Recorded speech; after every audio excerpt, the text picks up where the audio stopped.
xarunta cilmi baarista iyo horumarinta ee hadaf ayaa magaalada Baran ku qabatay kulan lagaga hadlayay kaalinta warbaahintu ku leedahay wacyi-dhiska bulshada. Kulankan oo ay ka soo qayb galeen qaybaha kala duwan ee bulshada gobolka ayaa waxa dhanka suunta kaga soo qayb galay gudoomiyaha ururka warbaahinta Puntland ee MAP Maxamed Daahir Caynsane iyo Qoraa Cabdiraxmaan Cabdirasaaq. waxa kale oo kulanka khudbad dheer ka jeediyay Sheekh Cabdulqaadir Axmed Ismaaciil iyo barayaal ka tirsan jaamacadda ummadda Soomaaliyeed faraceeda Puntland ee degmada Baran. kulanka oo ugu dambeyntii su'aalo lagu weydiiyay gudoomiyaha ururka warbaahinta Puntland ee MAP ayaa sidan u dhacday. horta waa inay leedahay ujeeddo cad. maxaa loo sameeyay? maxay tahay sababka warbaahinta loo sameeyay? waana inay ka duulaysaa haybta qofka muslimka ah. waxay u baahan tahay inay ka qayb qaadato wacyi-dhiska bulshada, taasoo aan ugu jeedno dareenka qofka iyo fikirkiisa in la kobciyo. waa inay si mug leh u soo bandhigaan baahiyaha deegaankooda ka jira. way dadaalayaan warbaahinta iyo saxafiyiinta way ka shaqeysa gaabis waa jira dhinacyo badan, laakiin karaankooda inta kor ay isku soo qaadayaan. waa ay jiraan waxyaabo caqabadaha oo ku geedaaman, hadday noqon lahayd mid dhaqaale, hadday noqon lahayd mid maxaa la yiraahdaa xirfadii oo aan gaarsiisnayn heerkii loogu talagalay, oo wixii waxa weeye maxaa la yiraahdaa duruufo adag oo dalkan ka jira. sidaas si la midana iyagu waxa moodaa waayadan dambe calaantii intii laga badshay in iyagu naftirkooda wax isbarayaan, xirfadooda horumarinayaan, in intii karaanka iyaga ah meediada Puntland hadeertan aanu ka shaqeyno sidii maxaa la yiraahdaa aan kor ugu qaadin lahaa bari wanaagsan.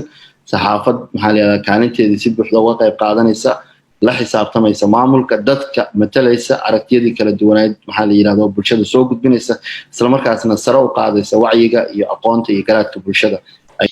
للأسف waxaa runtii aan isku wada raacsanahay maanta khatarta ugu weyn oo dhalinyaradeena iyo ubadkeena istul saaran waxay tahay oo sida mindida marka neefka la qalayo kale marka loo dul saaray u dul saaran tahay warbaahinta casriga ah ama iclaam jadiid waxa loo yaqaano, iyo sida uusan u jihaysnayn oo isla markaasna ay ku badan tahay waxyaabaha shaayicooyinka ah, waxyaabaha dhaqan xumada doorinaya, isla markaasna aad moodidba dadka mas'uuliyiinta ah ama dadka kala duwan ama dawladda ha noqoto ama bulshada qaybadeeda kala duwan ha noqotee in faraha looga qaaday dhalinyaro badan inay bulshada marka siday doonaan ay ka yeelaan.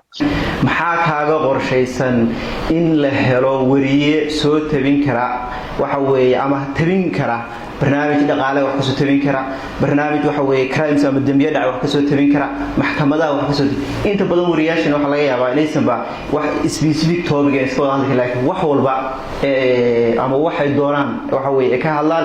takhasusku ma uusan jirin, gaabkaas waanu dareemay intaanu joognay.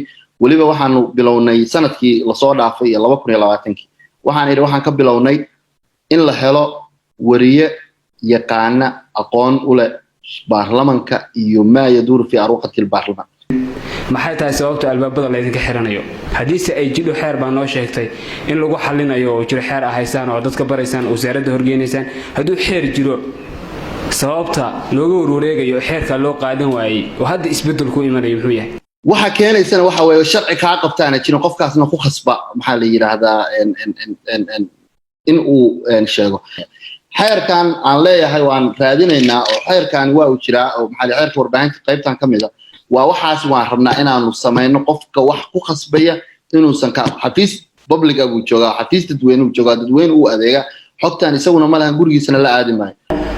waxaan doonaynaa in warbaahinteenu kaalin weyn ka qaadato jihaynta bulshadeena wacyi-dhiskeeda iyo sidii ay horseed ugu noqon lahayd bulshada tani in ay ka dhaqaaqdo meesha joogto. marka ma wanaagsana qofku hadduu arko xumaato inuu faafiyo ma ka xumaatada sameeyay ka faafinaya waxaba si dambi badan midka adduunka ku faafinaya oo gaarsiinaya malaayiin ayna gaadheen.